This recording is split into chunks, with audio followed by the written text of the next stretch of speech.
Kiharo-inĩ kia wabici ya CDF gĩcigo-inĩ mbunge gĩa Kuresoi ya Rũgongo nĩkuo ikundi cia atwarithia a bodaboda hamwe na mbeũ njĩthĩ makĩria ma 300 mekinyĩtie nĩguo kwamũkĩra mathomo na ũtaaro kuma rũhonge rũu rwa biashara nini.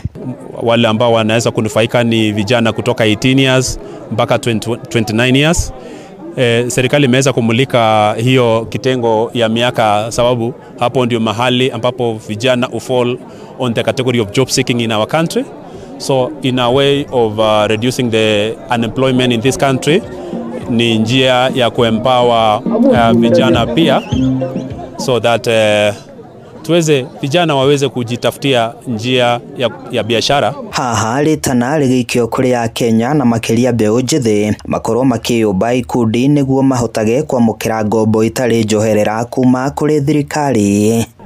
Tunahimiza watu kukua kwa vikundi kwa sababu jambo la kwanza ni kupata soko ni rahisi. Wakati mapato yao yako pamoja, hata kuyasafirisha kwa soko wacha tu ya hapa karibu Nakuru, Nairobi, hata soko ya ngambo kupata ni rahisi. Tusiingie kwa mambo ya pombe.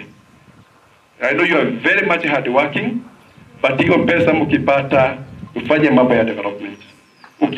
Ukifanya investment kwa pombe, surely you will never develop. Unafanya kazi kubwa, kazi mzito, lakini at the end of it ukijaribu kufanya analysis yako at the end of the year, what have I done? Because that is what you are supposed to be asking yourself. Ikundi cia atwarithia a ndithi kuma wodi-inya cia Kuresoi ya Rũgongo ikĩgunĩka na macini cia gũthambia ngari hamwe na cia gũcinĩrĩra. Ndeto ĩrĩa makenereire makĩũria atwarithia a nduthi angĩ kũmba ikundi nĩguo onao magunĩke.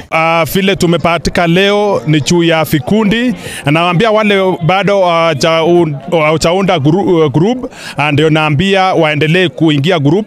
Hakuna vitu yenye inaenda kwa individual ama kwa ubinafsi. Mbeũ njĩthĩ morĩtio mangĩtĩkĩra kũnyitana na kũmba ikundi no mahote gwĩka maũndũ manene ma kũmakũria mĩtũrĩre-inĩ. Handũ-inĩ ha Inooro TV kuma wodi ya Sirikwa gĩcigo mbunge gĩa Kuresoi ya Rũgongo, niĩ njĩtagwo Joel Kimani wa Njũgũna.